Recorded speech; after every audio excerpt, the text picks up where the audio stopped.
Once again, at the park, sitting in one of my favorite places.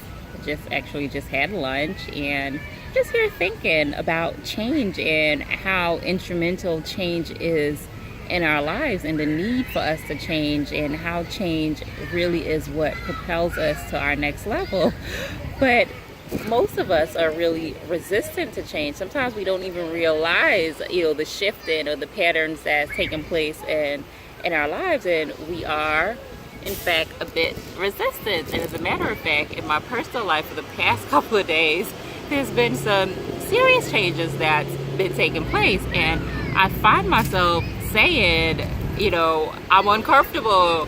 My favorite word for the past couple of days has been, or my favorite phrase has been, I'm not comfortable with this, or I'm just not going to do this, because it brings a level of discomfort.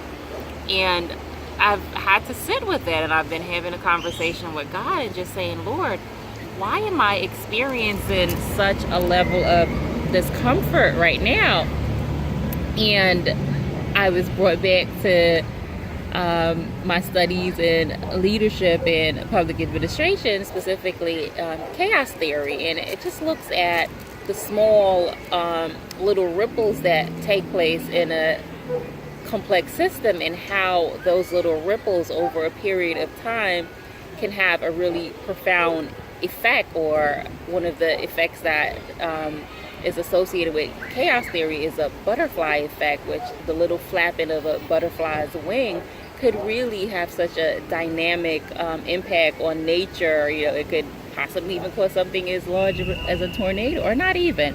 But it just makes me look at the little things that are taking place in my life, and how those minor events could have larger implications, and how these minor events could really be God's way of setting me up for a major blessing, a major transition, in my life. And as a single person, I've definitely been at a place of stagnation, just a place of saying, Lord, when are things going to shift? When is this change going to take place? And I'm realizing that for the change to happen, I've got to experience a level of discomfort, but a level of discomfort that is going to push me to move, to want to get up out of my comfort zone, and to not settle just to be comfortable, but to know that through discomfort is going to come the divine blessing, this blessing that God wants to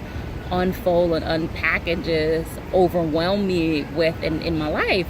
And I'm realizing that the blessing, the shift and the change is connected to just not a relationship, but it's connected to my spiritual walk, my calling, the work that God has called me to do. And for a while now, I've been a little bit stagnant, not wanting to move, not knowing what the next step is, or just being lazy, like, Lord, I don't want to move. But I'm realizing that to move forward, I have to literally get up and do the ministry work.